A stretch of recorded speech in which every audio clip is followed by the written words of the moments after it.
Good morning everyone, and happy month of July, happy Sunday as well. It's been a while. As usual, I usually post about one video a month, and this one is not going to be a book video, it's going to be an everything else video. So I posted one of those at the end of winter, beginning of spring, talking about everything that I loved in winter in terms of TV, films and food and exhibitions and everything I did outside the house.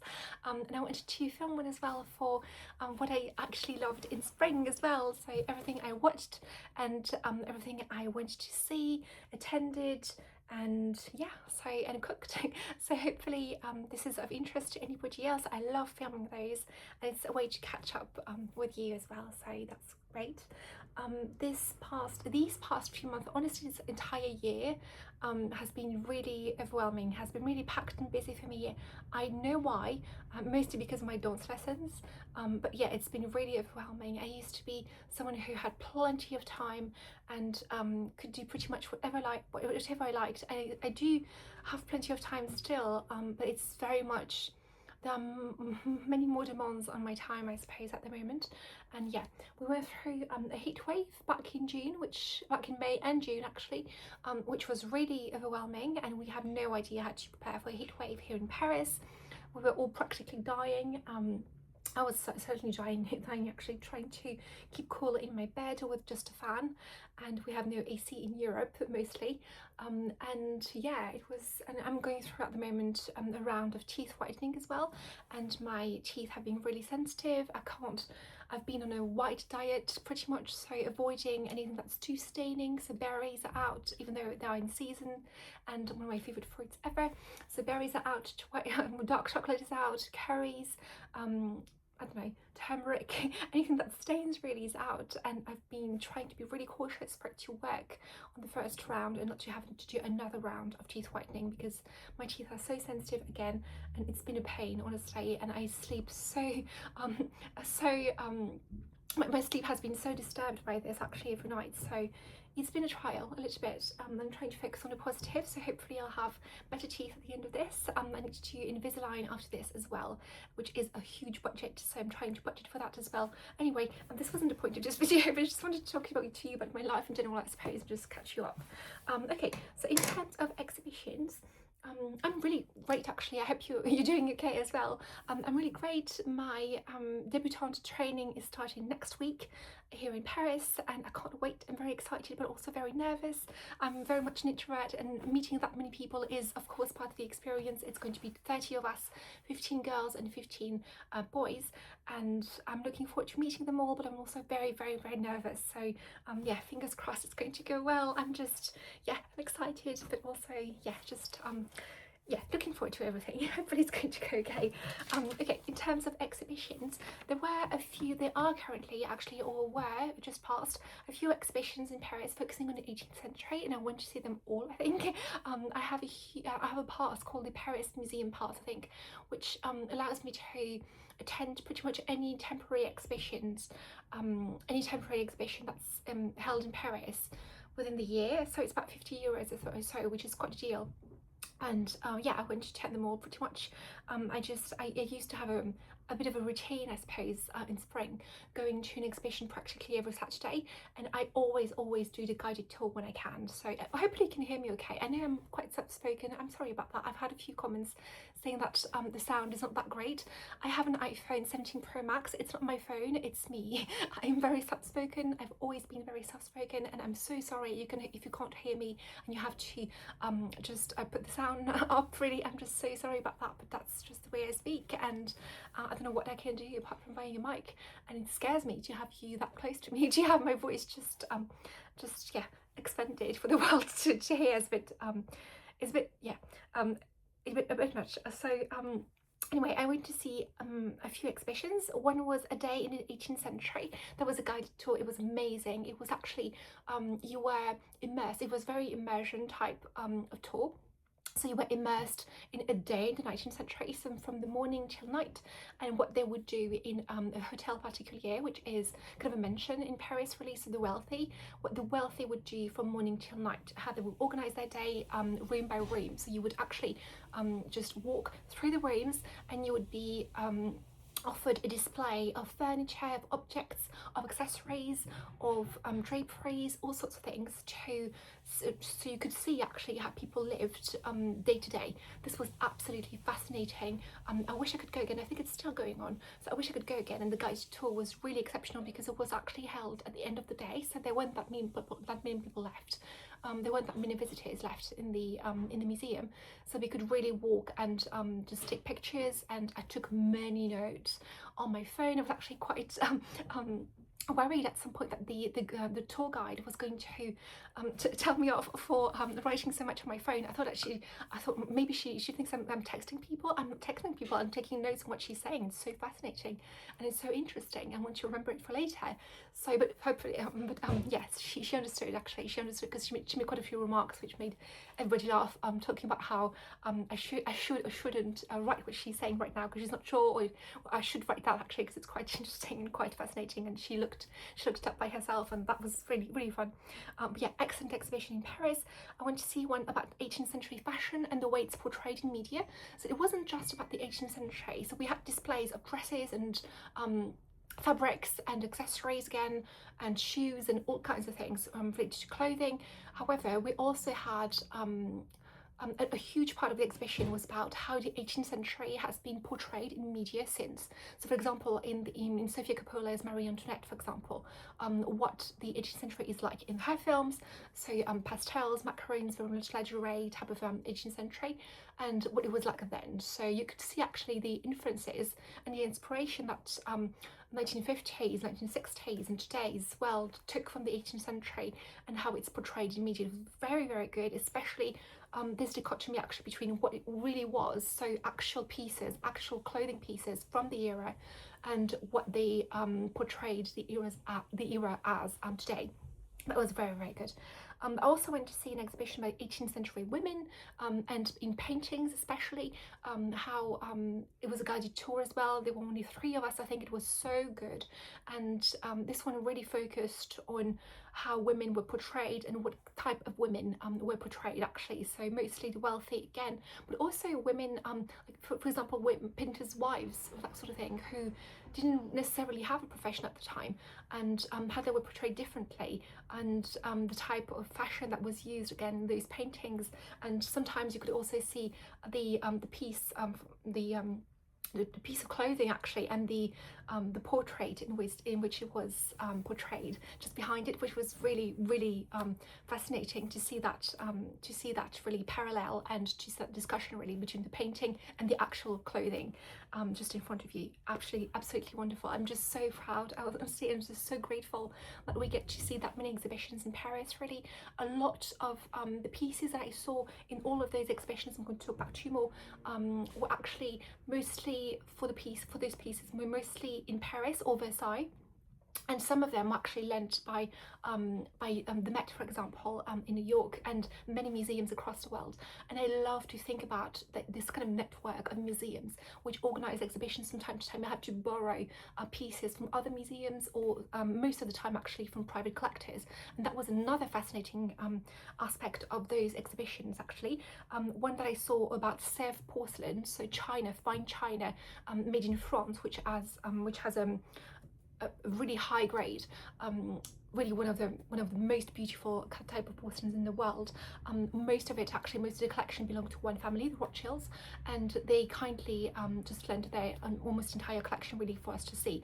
And so many times the tour guide would tell us that this is the first time that these pieces have been together in the same room at the same time, because we have borrowed them from many different places. And for example, at some point we were looking at a piece of porcelain, and he said that there were only 3 in the world, and 2 of them were in Paris, one in the Met, and this is the first time ever that these 3 have been reunited ever since they were made in a factory, which was amazing. And the craftsmanship was absolutely superb. The talent and hours and time and talent again just that went into those pieces of porcelain and china, and some of them were actually to be used, so some of them were used for their specific purpose. For example, we saw a milk jug, that sort of thing. They're very everyday pieces which were used every day as cutlery and for cooking and eating. at the dinner table, and pieces of furniture as well, but some of them were just for display, and there was as much craftsmanship in the pieces which were used as in the pieces that were for display. And some of them were actually multi-purposed as well. That was so fascinating to me. They were multi-purposed. We also talked about the history of tracking who the owner was for those pieces, so for garments, for objects, for porcelain, but for clothing as well, who the owner was and who the maker was. Even more fascinating. And they had to track down records, written records of things, just to make sure that just to track down really the history of how those pieces were made, when they were bought, how they were bought. Sometimes they were even pilfered. It was fascinating, honestly. It was so good. I love exhibitions. I love exhibitions. I love guided tours. I love history. My personal preference is the 19th century, not the 18th, but it was so fascinating to see that. Honestly, there were so many changes and so many different things just brought to life. But the 18th century, it was just absolutely marvelous. Honestly, I loved that so much. And I also saw one that was specifically that was actually next to, in the same place as the Palais Galliera, same place as the 18th century fashion one. There was a one about textile craftsmanship specifically.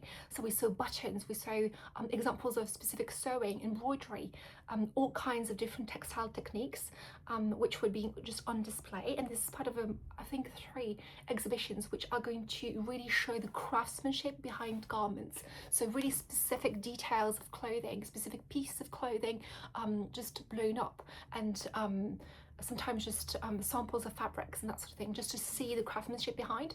And what was really interesting about this exhibition specifically, apart from the amazing display of accessories and of again really for specific pieces of craftsmanship on garments which you see from afar for the most time, and to see that from up close first of all, and to see how many hours went behind each piece of clothing. Again, they had to really find records and to track down records of hours which were kept written down, and not all of them were kept written down. So it's pretty hard sometimes to evaluate how much time a garment took to be made, because they didn't really bill those things the way we do now in those times. So to have records, specific records of things which have survived, so you need the specific records, all of them in one place, and you need the final garment, and you need to, and that alone can take a huge amount of time, and can really just be endless really, and can never be found again. So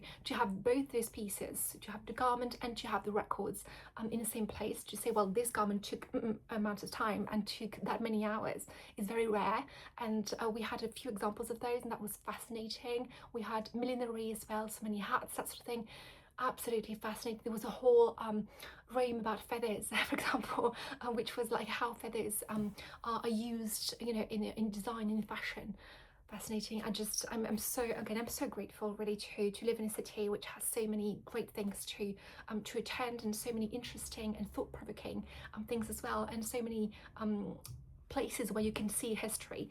I feel so grateful, honestly. So yeah, I'm always ranting about living in a capital city, because it is busy, and for an introvert like me it's a bit much most days, but yeah, for culture it's very great. So I love it so much.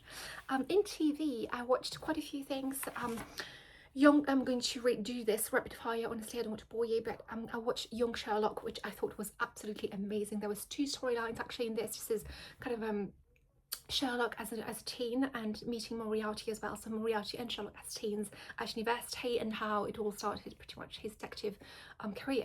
Now there's 2 storylines in this: who's killing professors at Oxford University, and what happened to Beatrice, Sherlock's sister, who disappeared when he was young, and she was young. And I would have liked it to focus more on the mysteries, specific mysteries, and with great puzzles. And I love the format of like 1 mystery per episode. This is my thing. I know that most TV shows nowadays have an overarching arc, and that's okay, I suppose, but it's usually darker than the specific mysteries in each episode, which is why I don't really like it that much. It's not to my taste specifically, but that's okay. And I really enjoyed the Who's Killing Professor's storyline. It was kind of related to a more an overarching plot, I suppose, in the end. So yeah, I would have liked it to be self-contained, and I just really love tracking down what I think is the most important thing about this TV show, and what really sets it apart from any other thing that's been done before, is that it's really fast-paced, it's fun, it's mixed media, reconstructing scenes, and so there's tons of like animation or just drawings, writing down things on scenes, that sort of thing, slow-mo, all sorts of things. Absolutely wonderful. And the production value is absolutely incredible. I think Moriarty is just excellent, honestly, and he outshines Sherlock for me. And the actor who plays him is just absolutely incredible. He's been everywhere lately, and yeah, absolutely incredible. Speaking of which, I also watched The Other Bennet Sister. I have talked about this in my May wrap-up, I think, talking about The Other Bennet Sister. Was it April? I can't remember. But incredible retelling of Pride and Prejudice. If you haven't seen it, I absolutely urge you to. The Christmas special is coming, thank God. The Christmas special is coming. I hope they're not going to draw this out too much. But it's not been drawn out yet. So yeah, expectations are high. And yeah, I'm so grateful for the Christmas special. Incredible retelling of Pride and Prejudice from Mary's point of view. And I think it really shines when it leaves Pride and Prejudice behind and just moves forward. And when you do that, you actually see Mary for who she is, and as a whole character in her own right. It's very much Pride and Prejudice fan fiction, because you do see the kind of a sequel to Pride and Prejudice, what would have happened after the end of the novel. So good. She's left alone after her father dies, and she's thrust upon relatives who are everything that her parents are not, and this changes her completely. She's a scholar.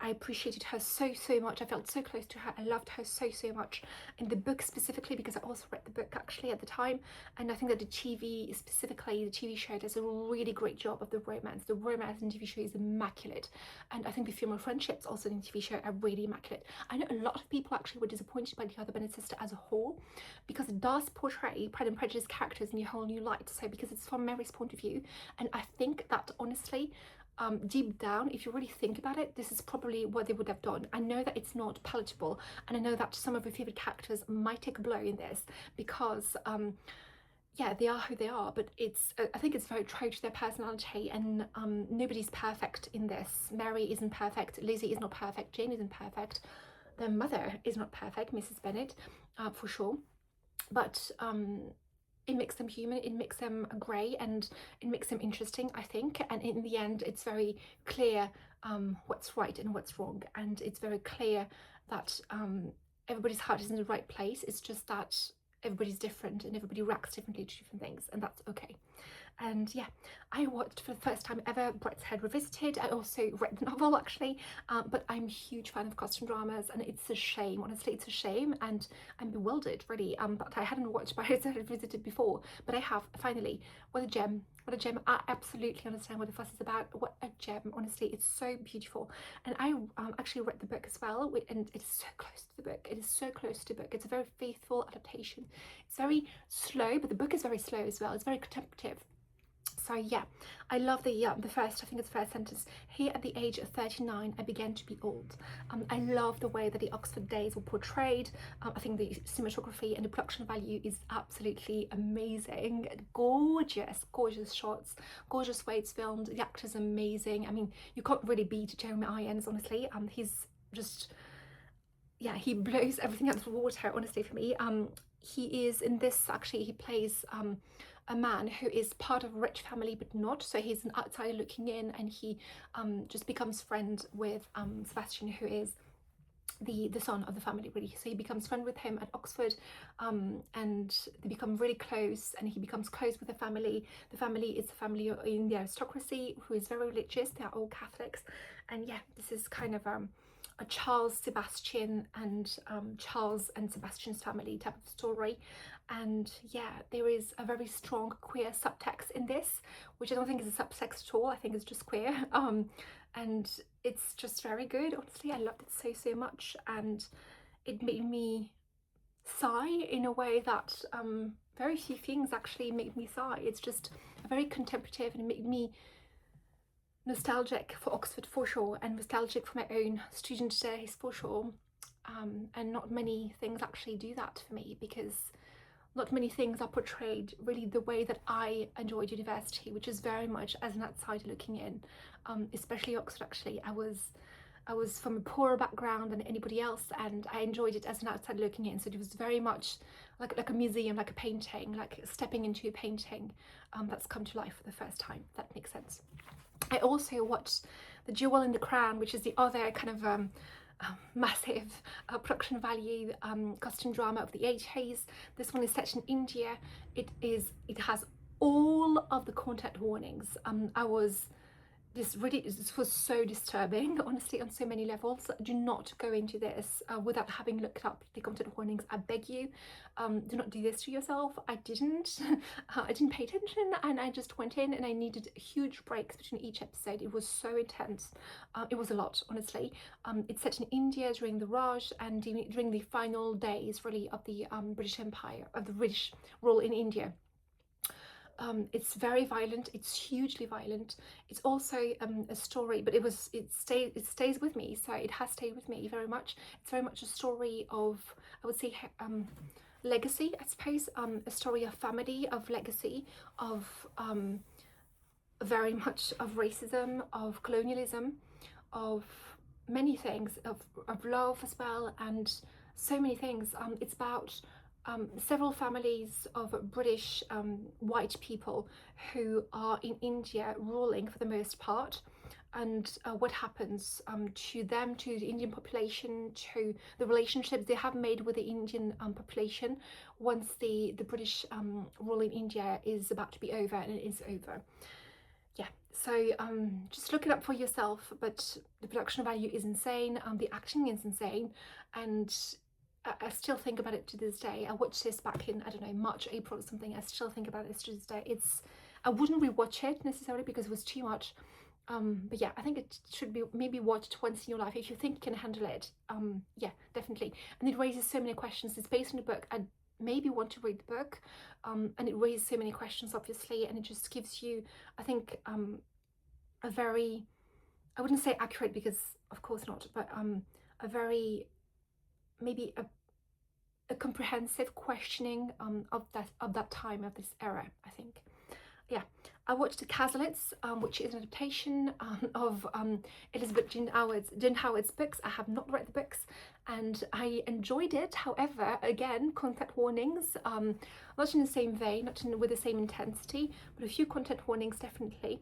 And this one is about a family called the Cazalets, and very upper class, very upper crust, and they're mostly the children, I suppose, and what they are about, really, between the wars and during World War II. It was okay. It was good, not great. It was good. It made me want to read the books for sure. But yes, you do. Again, it stays with you for sure. It stays with you. I rewatched Ripper Street. I went through a whole period when I watched every single intense thing one after the other. It was so much, it was way too much, and I should have, don't worry, I took care of myself. I had plenty of light fun things in between, but yeah, there was a time when I just watched everything gloomy inside and couldn't seem to get to the end of it. So I wasn't doing it on purpose, and it actually just happened this way. So Ripper Street, this is a rewatch for me. Actually, this was a rewatch for me. I was just craving the Victorian era, and nothing else would have done, honestly. I just was craving the Victorian era, and I wanted something which had many episodes that I could lose myself in, and I just could step into the 19th century. Ripper Street again has all the content warnings, sadly. It's about the age division in which I worked on the Ripper Street murders, and in the first episodes, a few years before the beginning of the first episode, and in the first episode there is another murder which looks like a Jack the Ripper murder. Is it not? Is it something else? What I love about this is that it's something that I actually found also in the Murdered Mysteries, which is a Canadian murder mystery show taking place also in the 19th century, is that the main character, who is the Inspector Reed, the main character is very much interested in inventions and new things in the Victorian era. So this actually has almost a new invention in every episode. So he meets the makers, that sort of thing. There is name dropping, that sort of thing, which I love. There is an overarching plot as well. It's very dark. There are friendships being made and broken as well. It's dark, however, I do love the mysteries in this, sadly. So this is why I keep watching it and rewatching it. It's so intense, it's so dark, it's gruesome, honestly, at times, and gloomy. Especially the latest season. Actually, the last 2 seasons are very gloomy. But it's just like, I think the mystery is just so well done, and I don't really love, again, I don't really love overarching plots because they're usually darker than the singular episodes plots, mysteries. But yeah, I just love the mysteries in this, so I keep coming back. It's like a toxic relationship. I watched the Barchester Chronicles, which I am actually, which is an adaptation of, I think, the first 2 books, The Warden and, if memory serves, The Warden and, oh my god, The Warden and the second book, what? I just read it.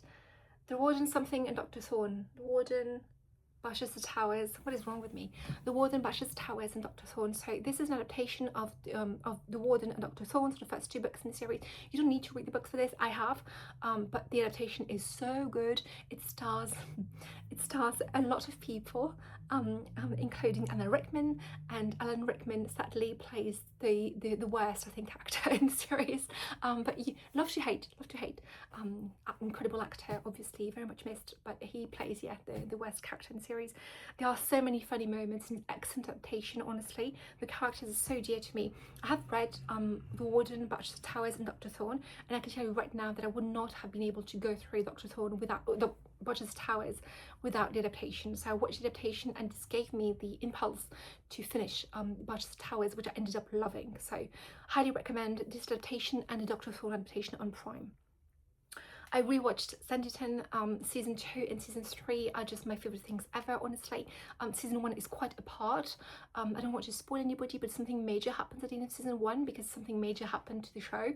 It was cancelled, so one of the major characters in the series actually left. One of the actors just left, so he had to be replaced. And so season 2 and 3 is a soft reboot of sorts, and season 2 and 3 takes a whole different approach, which I think is very much truer to the spirit of Jane Austen and to the light, fun, and just absolutely wonderful romantic plot, which we absolutely crave and deserve. And I love Singin so much. Season 2 and 3 again are just some of my favourite things ever in the world. So I rewatched that. I watched Tucci in Italy, season 2. I loved season 1, in which I love everything he does actually about Italy. I have also read on audio, I think, all of his books, all of his culinary books, but season 2 was just kind of depressing, I suppose. Like, he goes to places. I loved seeing all the regions and all the regional foods, especially since we all tend to think of country foods, especially as monoliths, but whereas when you go there, it's very much regional. So there is no Italian food. There is, food from Sicily, there is food from Rome, that sort of thing. So it's very much regional and local, and so I love his approach to region by region. I love that. I love that he's focusing on people who are doing very different things and absolutely lovely things. But I think the tone is quite a bit sadder. I don't know, in season 2, I don't know, but yeah, it wasn't my favourite. I watched it, but there wasn't enough food, I suppose. There wasn't enough cooking, there wasn't enough food, there was a lot of talking, which is okay, but I think the balance just wasn't there for me quite. I, of course, watched When Calls the Heart, season 13. I have been watching the show since the beginning, honestly. I think I discovered it in season 2, so that was many moons ago. And I watched season 13. Finally, something happened at the end of season 13, which we have been craving and hoping for many seasons. However, the tone of season 13 disappointed me a bit. I loved season 12. The last season was pinnacle for me of the show, and I don't know what's going to happen next, but I hope they focus on a romantic comedy a bit more, and some lightness, I suppose, in that too as well, and a romance as well. I watched like the rest of the world of campus. Actually, it's related to something else because I watched the entirety of Malory Towers. I couldn't stop. It was so good, such a comfort show. I highly recommend it. It's based on Enid Blyton's novels, of course, but it really expands them so much. So Malory Towers is about a boarding school and all of the girls who went there, and focuses on Daryl and then on her sister Felicity. And they have all kinds of things, pranks, midnight feasts, sports, classes, French classes, all sorts of things happen, friendships, female friendships, so many female friendships. It's the absolute comfort show. Honestly, love it so much. All of the seasons are great. I love when they focus on Daryl the most. But yeah, and I was absolutely just crushed. I was crushed at the end of the show because I missed them so much. And then Off Campus happened, and Off Campus stars Ella Bright, who plays Daryl in Malory Towers. So she's the main character in Malory Towers, and the actress went on to film Off Campus. And Off Campus came out, everyone was talking about it, and I thought, am I really in the mood for a hockey romance? Sure, actually I was. It was amazing. It was so good. I think it's exactly the contemporary romance we deserve, in that the relationships are treated so well, and just the relationships between girls and boys, and consent, and romantic relationships, and friendships, and female friendship as well is treated so well. Like, everything is just so good, and it's exactly the kind of show that everybody should be watching, to kind of rewire your brain as to what a healthy relationship is and what a healthy friendship is. This is incredible. I loved it so much, and Ella Bright is just massively wonderful. I love her. I hope she really gets everything she wants, honestly. What a wonderful thing. I watched also GCC season 3, so Dallas Cowboys Cheerleaders season 3, which is just one of those things that I really loved from the first season, really. So on Netflix, this focuses on, it's a documentary focusing on the cheerleaders of the Dallas Cowboys team, and their kind of journey getting there. So the training, the selection, actually, the training camp, and trying to find the best, I think it's 36 cheerleaders for the team each year. And yeah, I saw season 3. It wasn't as good as the first 2 seasons, I would say. Season 1, season 2 were really good, I thought, and season 3 was just sad, I thought. It didn't really focus on the female friendships within the group, but it really tackled something which I think hardly anybody has tackled yet, which is cyberbullying, really. So cyberbullying and the effect it has on the girls, really. So they perform on the field. It's hugely, you know, all eyes on them. It's a lot for any girl, especially a girl in her 20s, and they are incredible dancers at the top of the field, and they are really bullied online, and it's the effect on them really was part of season 3, and I thought that's why maybe it was a bit sadder, I suppose. And I also watched Tales from Wood Creek. Tales from Wood Creek is I don't know if you know this about me, but I'm a huge D&D fan. So I have played D&D back in COVID. Actually, I found a group online and I played online with people, Dungeons and Dragons, which is a role play sort of thing, and I'm explaining it so badly, sorry, but yeah, some people actually play the game, so play this role-playing game, and film themselves, and this has kind of production value as well. So just part show, part actual role play, and it's called Tales from Wood Creek. It's actually DM'd, so the dungeon master, so the person who is narrating the story, is Deborah Ann Wall, who is absolutely wonderful, and she's my favorite DM. Actually, I watched another one of her D&D role plays called Relics and Rarities, and Relics and Rarities is one of my favorite things ever, and my biggest wish was for it to have a second season. It didn't. It was made pre-COVID, and Tales from Wood Creek happened, and this is even better, I think. So absolutely wonderful. If you are not into D&D, if you don't even know what I'm talking about right now, I will link down below. Actually, I will link the first episode down below just to give you a taste of what it's like. But basically, for example, she does it so well. Actually, she has an interview at some point with someone on the internet, and it's been viral, so I've seen it. But she had an interview with someone saying, "What's D&D? What's that? Can you explain it to me?" And she said, "Okay, you are in a..."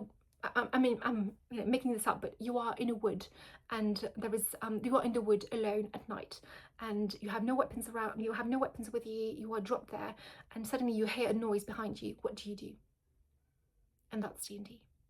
And that's D&D. You are given yeah, you can build or you can create, or you are given a character at the beginning, but apart from that, so you have specific stats related to this character. For example, if you are a doctor, you would have a huge stats in medicine. For example, you can heal people, and maybe you are, you can't really run very fast or something. But yeah, what do you do? And then it's about what you can do based on your stats. Do you fail? Do you have, you know, do you encounter success at some point, or do you fail, or what do you do next? This is D&D. So yeah, it's with a bunch of people. It's the most wonderful game ever, and I love it so much. And Tales from Wood Creek was absolutely wonderful. So yeah, highly recommend. I do from time to time watch role plays actually online, and it makes me want to play again. I lost this group of people I was playing with online, sadly, but I would really like to play again D&D anytime, anywhere. Yes, I would really like to play again. In screwball comedies and musicals, so this is kind of my absolute favourite genres in films. I watch a lot of screwball comedies from the 40s and 50s, and I watch a lot of musicals as well. So I watched It Happened One Night. This is a rewatch actually. It Happened One Night with Clark Gable, who pretty much plays himself, just a playboy. A suave gentleman, I suppose. He plays a journalist actually in this, and he has to track an heiress, and he falls in love in the process.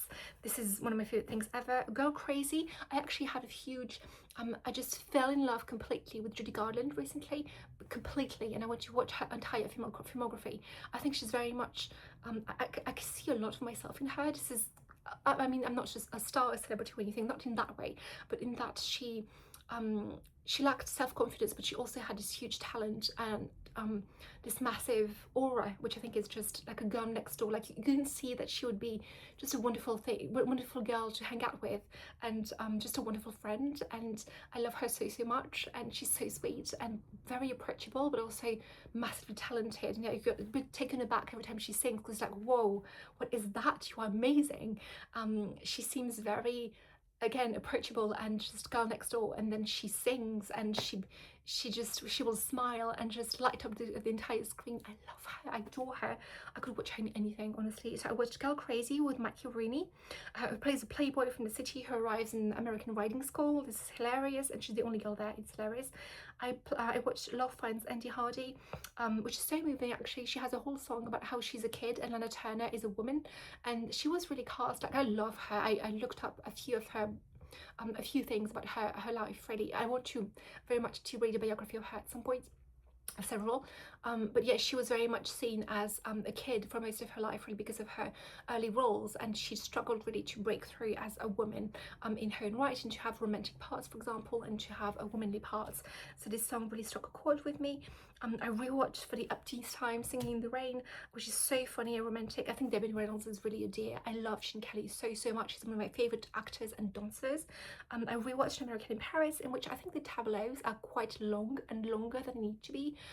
This is kind of my one gripe actually with almost all musicals, that dance numbers are just so long, and you can see it was just a display of production. It's a display of wealth. We had a budget for production, and this is where it's going in the dance numbers, which are great, especially when you see people actually dancing and tap dancing, for example, or just, yeah, but when you see just like visuals and visual like feathers and 500 dancers on stage with feathers and that sort of thing, it's just, it's a bit long for me, which is my one gripe with this. I watched Anchors Aweigh, in which Gene Kelly is trying to teach Frank Sinatra how to pick up girls while on leave for the Navy, and they find a girl, actually, they find a boy actually, but he, his sister is a girl that they really want. Yeah, unnecessarily long, I think, but there are great again tap dancing numbers in this.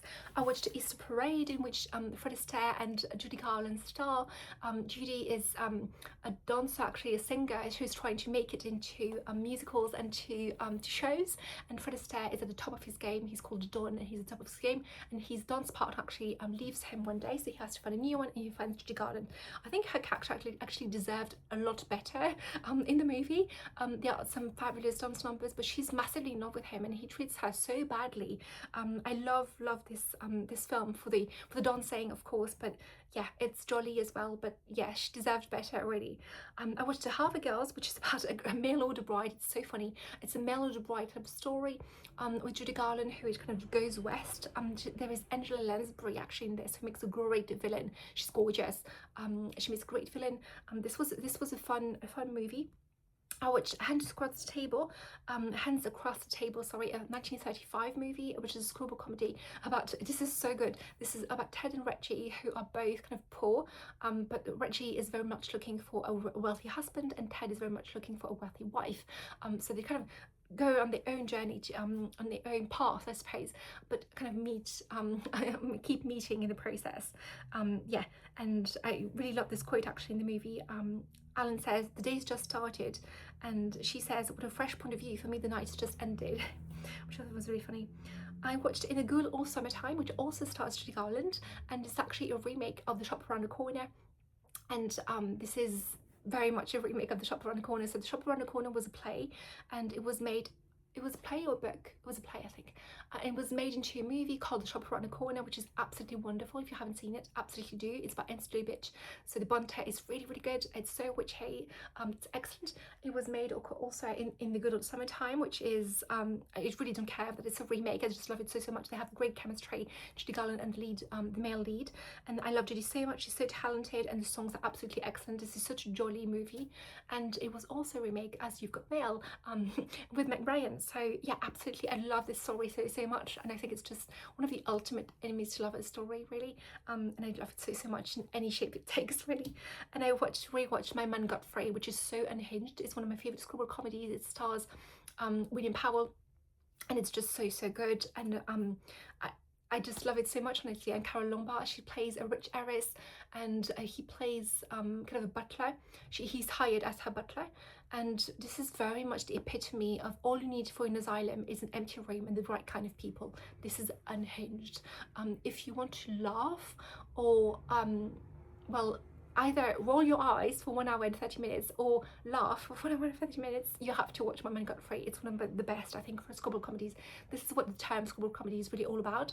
It's for films like Bringing Up Baby and My Man Godfrey, which make absolutely no sense, but are so entertaining. Yeah. In costume dramas, I watched Fackham Hall, which is so hilarious. It's kind of a parody. If you love, I would say Knives Out, and if you love Gosford Park, and you love comedy, really, you have to watch Fackham Hall. I think it just very much went under the radar. I don't know why. I had never heard of it until recently. It was so good. It's a parody, really, of the aristocracy. I have to rewatch it, actually, because it made me think of P.G. Woodhouse. It was so good. Hilarious. I watched Flavia, which has just come out, actually, I think on Sky, and it's the adaptation of the first Flavia Deleuze book, which I have read, which was excellent. I highly recommend it, and I really enjoyed the adaptation as well. It's a very faithful adaptation. It has no humour whatsoever. It's very much a mystery, but I really enjoy the production value. I am not a huge fan of Martin Freeman, so yeah, but yeah, absolutely watch Flavia. It was great. I watched The Chaperone, again, no humour, but great film. It stars Elizabeth McGovern, who plays a chaperone to Louise Brooks in the 30s, I think, when she goes to New York for a part. So she goes to New York for a part. She's from the South, and she needs a chaperone in her journey, and Elizabeth McGovern actually offers to go with her because her marriage is crumbling, and they kind of become friends in the process, and I really enjoyed it. Chaperone. And I watched, of course, Enola Holmes 3. I loved the first two films, especially the first one. However, the third one is very dark. It's darker. Again, Moriarty is ruthless, and the violence is up there. And I'm not sure that I really enjoyed it up to the end because it was just very violent. However, something huge and romantic happens in this film. I don't want to spoil it for anybody, but that was very sweet. And yeah, that was very sweet. And I love the relationship between Enola and her mother. I think that Sherlock in this is just so outshone by her, as he should be. It's her own films. But yeah, I just absolutely love Enola, honestly. And the feminist message of these films very much. I love them a lot more than the books. The books are very much middle grade, and this is very much YA, which I prefer. Not in general, but I think it works better for Enola, especially with what she does. In terms of food, I made so much food, but food is very dependent on my budget, really. So whenever I have unexpected expenses, really, my food budget tends to drop. So, sometimes it's more assembly than proper cooking. But yeah, I tried. I love food so much. It's my whole life, really. I think about food all day, every day. I made a courgette and goat cheese quiche, which was less enjoyable, I suppose, than a quiche Chaperone, which I make. I think that for a quiche to work, because it's got so much eggs and cream, which kind of blend, it needs to be very strong flavors, and courgette and goat cheese were just not as strong flavors as I would like, and I think it needs much stronger flavors, really. I made so many meals of just bread and cheese. This is my absolute staple, really, when I have nothing in the fridge and I just don't want to cook or do anything, but I want something that's really going to sustain me and make me happy. I just take bread. We have very good bread in France. I'm so happy. So bread, so a traditional baguette, which is a specific kind of baguette, which is more ration, kind of better, more expensive as well. A traditional baguette, good cheese, very good cheese, from the cheesemonger, and so traditional baguette, cheesemonger, and saucisson sometimes, and cornichons as well, so dill pickles, and I'll do that with fruit and olives sometimes. That's a really good charcuterie platter, so a charcuterie cheese platter sort of thing. Absolutely excellent, honestly. I made cheese naan wraps. So I buy cheese naans actually from a very good Indian restaurant near my workplace, and I make cheese naan wraps. So I take a cheese naan, I just stuff it with grilled vegetables, roasted vegetables. I'll make chicken, for example, chicken with smoked paprika or all kinds of spices that you want, and fries as well in the cheese naan, and with a wrap with kind of a tahini sauce. It's so good, and harissa and Greek yogurt and coriander. Amazing. I made noodles with chicken and peanut sauce so many times. This is so good. This is I think this is Sally's Baking Addiction recipe, I think. I'll link it down below, or pinch of yum recipe. I'll link it down below. I made a coconut cake that was really good, unexpectedly. Very easy to make as well. I love coconut, so yeah, very easy to make. I made a chocolate cake based on a recipe by a very famous baker here in Paris called Yann Couvreur. I made his recipe for chocolate cake. It was so good. I think the key to chocolate cake, to any cake really, is to underbake it slightly, because otherwise it's just too dry. I made salmon broccoli rice several times. I need a sauce for this actually. It's not as it should be. It needs a sauce. I make salmon pasta pretty much twice a month. Honestly, I make it all the time. Salmon pasta with I personally make it with dill. It's so good. I made blueberry muffins. That were these were my first muffins since college, and they were not as they should be. I think they were just too dry for me. You couldn't taste the blueberries that much. I used frozen blueberries because they weren't seasoned at the time. I'll make other muffins, definitely. I used Sally's Baking Addiction recipe for muffins, and yeah, it wasn't that great. I think it needs a heart, like a melty kind of heart with blueberry jam at the center. So a melty blueberry jam heart, and then the muffin with perhaps something else as the fruit, something more liquidy. This one's very dry, I thought. Yeah. I made artichokes with vinaigrette. It's one of my favourite things ever. I'm going to have them tonight actually as well.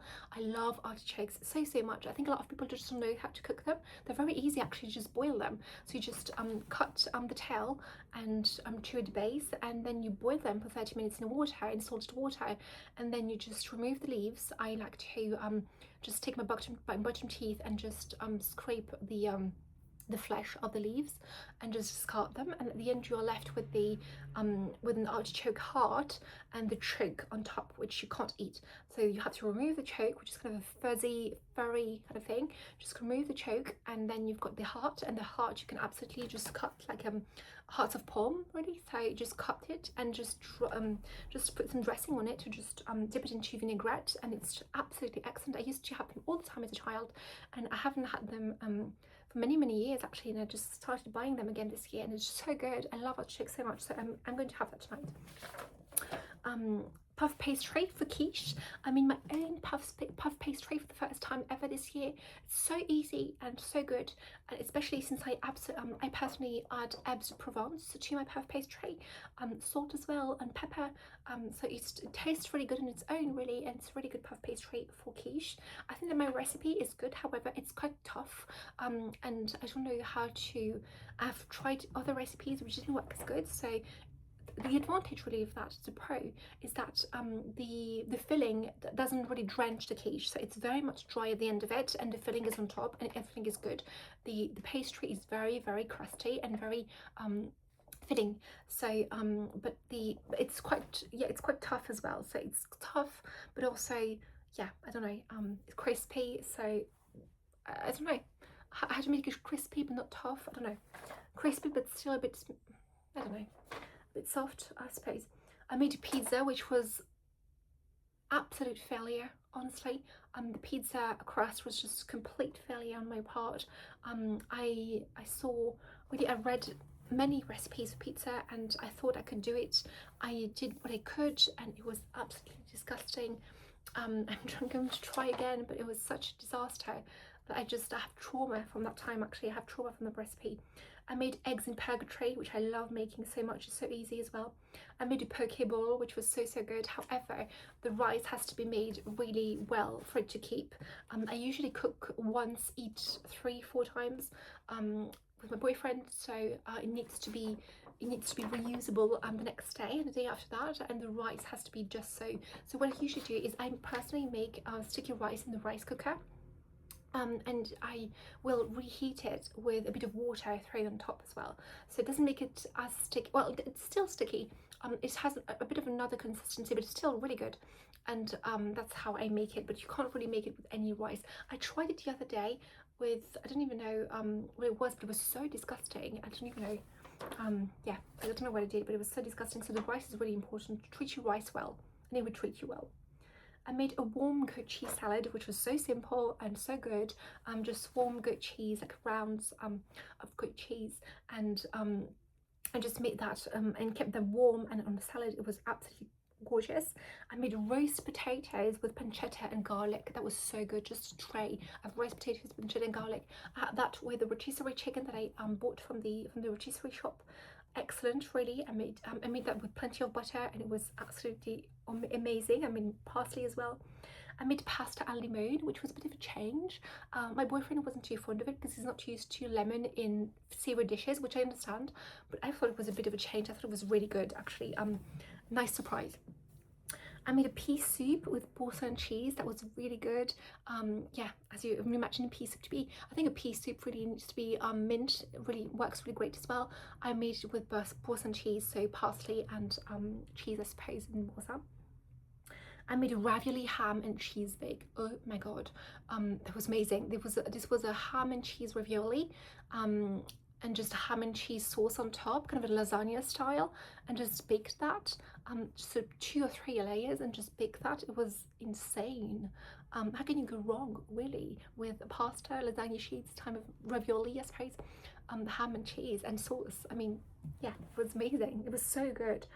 I made a potato salad many times, so good. I made a Caesar salad, which was absolutely excellent. I had never made Caesar salad before, especially Caesar dressing has many ingredients, so it was a bit it was a bit of a challenge at first, seeing that many ingredients, but once you just put them in the blender, really all you have to do is just blend it and pour it. It was very easy once you had assembled all of the ingredients for it. I made a tomato tart, which is so beautiful, so beautiful. I didn't want to eat it. So beautiful and so nice to eat. Honestly, it was very nice way to start summer. I made rice pudding. It took me so many tries to find the right consistency. I am quite fussy when it comes to many things, and rice pudding is no exception.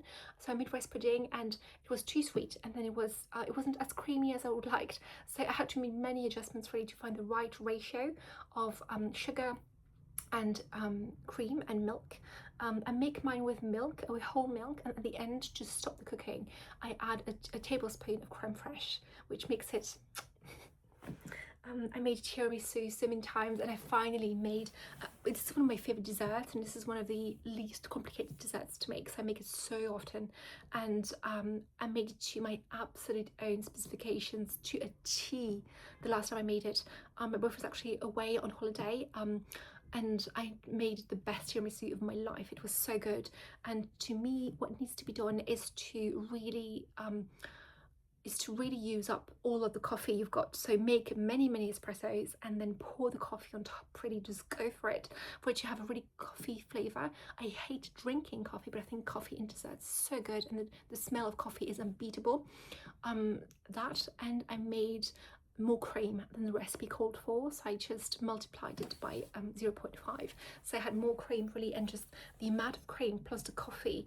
And I also used chocolate flavoured coffee pods, which might have helped as well, but this is a luxury. But yeah, it was amazing. It was amazing. Honestly, I had this whole thing to myself, and it was glorious. It was heaven. And I finally made white chocolate and miso cookies, which I found the recipe online one day. I just wanted to try it. Very few ingredients. I'd never made cookies before. Don't judge. I'm a very baby cook and baby baker, but I had never made cookies before, and this one was too crumbly for my taste.